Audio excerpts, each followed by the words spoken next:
What's up, guys? So today I'm going to be talking about my magic cards. If you have any idea what magic is, then this explanation isn't really necessary for you, but it's like a fantasy card game basically. In order to play creatures and other spells, as they're called in the game, you need to be able to play land cards, because you obviously need something for your creatures to roam around on, and that's where this comes in. So the five different types of land they have in this game are islands, represented by blue. Obviously I have them in protectors to keep the cards in good condition, but that's, I can get it without reflection. One of the island cards, some waterfalls. It's one of the plains, which is obviously white. Forests, swamp, and mountain. And yeah, so there is a storyline behind it all. I kind of, sort of, kept up with major plot points along the way, but there are obviously minor plot points that I'm not that sure of.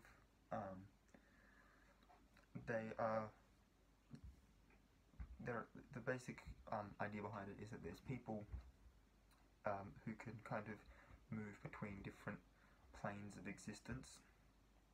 And if you saw on my other channel a year or so ago, when I designed and coloured in that little EV Games rabbit from my my order when it was sent to my door, you'll know that I drew this guy as the rabbit. This is his pop vinyl.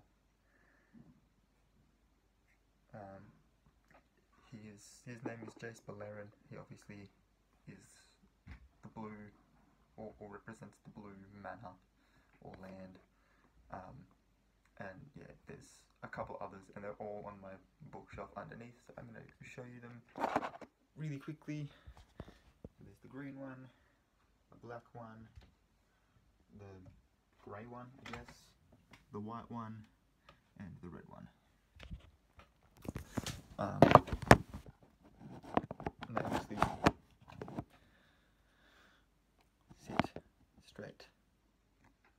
The struggle I go through every time I'm about to film a video. So yeah, they all obviously all have names, and they're obviously not the only ones. There's heaps, but only the main ones get bobbleheads, and they're not even all the bobbleheads. So anyway, as you would have noticed, 5 of those characters, the characters that represented these colours, nonetheless, were standing in front of boxes. From those boxes, I have pulled the strongest cards out to kind of show you kind of some of the abilities and stuff that they can have.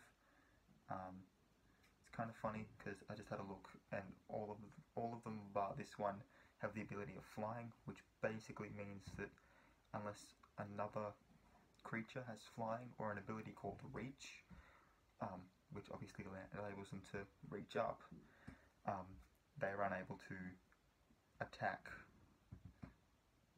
They're unable to defend against flying creatures. So it's another little way that you're able to get past the defenses, even if they have a full army in front of you.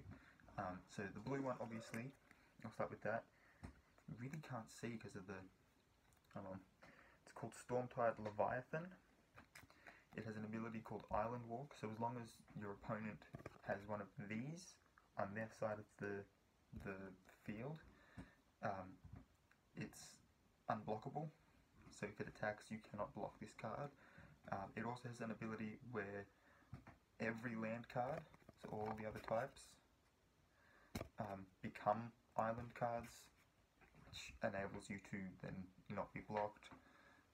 And then it also has any cards without flying or Island Walk, which is the ability this one has, they can't attack. So it's good to get some flying cards out and then play this one, because all of a sudden only your flying ones can attack, and that card becomes unblockable as well.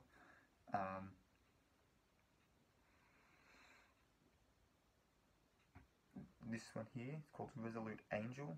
It's a shiny one. Has flying, obviously, as I've explained before what flying is.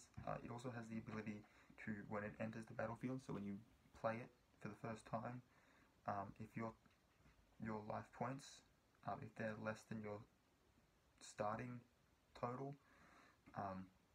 you instantly get a boost back up to your starting total, which is usually 20 points, usually. So it's kind of cool. So if you've lost a couple of life points or you're almost dead and you play that card, all of a sudden you've got 20 life points again, which is kind of helpful in games. Can change the tide of the game like that. The next one is called Indulgent Tormentor. He's a black card, so he's drawn with a lot of dark colours, which is why you can't really see him well. At the beginning of your upkeep, draw a card unless the target opponent sacrifices a creature or pays 3 life points. So you get an extra card in your hand unless your opponent wants to kind of lose something. A card I particularly like, the Hornet Queen,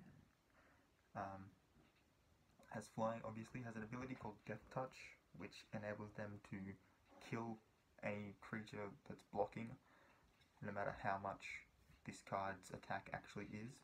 Its attack is 2, so even if it was being blocked by something with a 7, that 7 card would still die.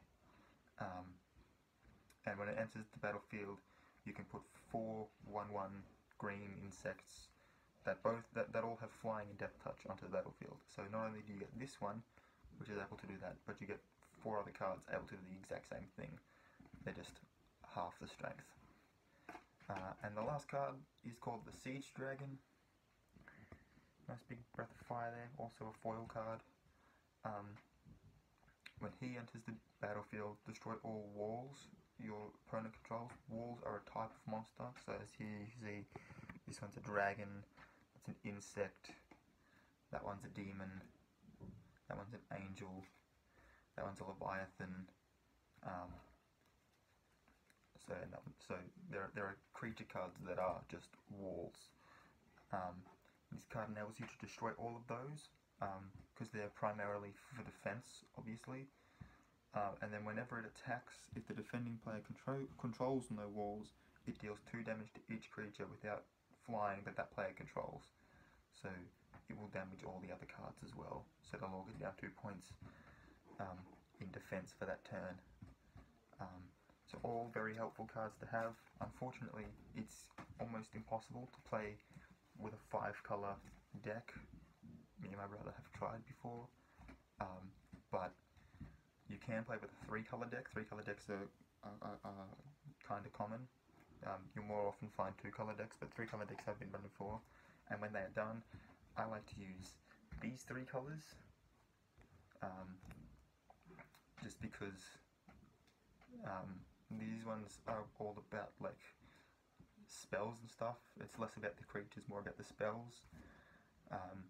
This one's all about preserving life. So like that one gives you extra life when you bring it out onto the field. And then these ones are about like the force of nature. So you get some really intense cards in those. These ones are all like some of the decks have like minotaurs and stuff. Some of them have ogres and goblins, and these ones are usually like vampires and skeletons and demons and stuff. So they all kind of have their little themes within themselves. So yeah, that's all I've really got for today.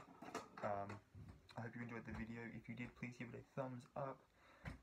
If you play Magic and you've got a card that you would like to share with me, please leave a comment down below, just with the name. I'll look it up on the internet. You know, give me its name, what colour it is, so that I know I find the right card.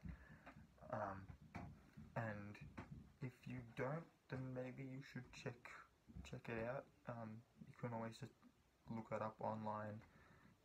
There's an app on phone and mobile, and like they're the same thing.